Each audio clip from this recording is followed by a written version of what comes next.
कर्कट पीड़िता कलिंग आवासिक विद्यालय तरफ सहायता। निश्चिंत कोइली ब्लॉक केरिलो पंचायत छप चिकणा ग्रामर हृषिकेश सामल को दूररोग चिकित्सा निमंते डेराबिस ब्लॉक दा पंचायत अंतर्गत केशरपुर स्थित कलिंग आवासिक विद्यालय तरफ किछि अर्थ प्रदान करा जायछि। परिवारर एकमात्र रोजगारक्षम हृषिकेश बापा माँ पत्नी और 3 झीक प्रतिपोषण करुथिले। से असुस्थ हेबा परे परिवार सदस्य दुर्दशारे थिला बेले रोगीर चिकित्सार अर्थ बाधक साजिथिला। एक खबर पाई कलिंग आवासिक विद्यालय चेयरमैन मनोज कुमार प्रधान हृषिकेश परिवार निकट में पहुंची समवेदना जणाइबा सह चिकित्सा निमंते आर्थिक सहायता प्रदान करथिले। श्री प्रधान को सह विद्यालय वरिष्ठ शिक्षक हरेकृष्ण महंती, अविनाश पलाई, दुर्गा प्रसाद पंडा, शुभंकर सिन्हा प्रमुख उपस्थित थिबा देखिବାକୁ मिलथिला।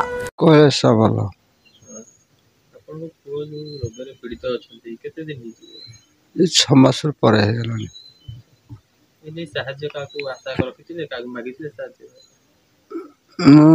ग्रुप माध्यम आनिके सब दे जी जहाँ शक्ति से दे सरकारी साहाय्य ना सरकारी साहाय्य पाइनि किछि। राजनीतिक दल लोक हूँ बा नेता राजनेता हूँ कई आसते नहीं बर्तमान कौन कहे कलिंग आवासिक विद्यालय संपादक आपको घर को आसते अर्थराशि हाथ बढ़े साहाय्य जदि सरकारी साहाय्य हो कि अंचलवासी साहाय्य हो जदि पाइते पुओटी किसी भल करते कि भल पुओर बर्तमान स्वास्थ्यगत समस्या देखा जाए परिवार चलुची केमती कौन करवा चलवा तो बहुत कष्ट हो जो कष्ट कि 9-10 जन परिवार बहुत जीवन मरण समस्या चलती से ठाकुर चलती निजे जहाँ दौन सिया बासंती समय स्त्री बहुत दिन मानने लोक आम जापारूँ आम भाविल थंडार मानने हो जापारूँ तो बाहर पलैले बाहर जो बेस देह खराब हो गला और मुझे जाकि आसिली और आसला जुलाई मसरे मानने नहीं सब ट्रिटमेंट करूँ।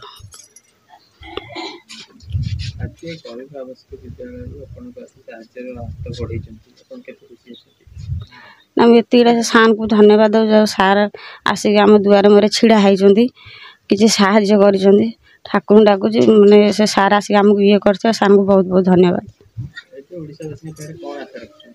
ओडावासी को ये आम अनुरोध करुचु आमको किसी साहाय्य सहयोग कले मो स्वामी को लेकिन मैंने मेडिकल चिकित्सा भल मंद औषध पानी भल मंद ये देह टे सुस्थ रुहता। Report news Skyworld Odisha.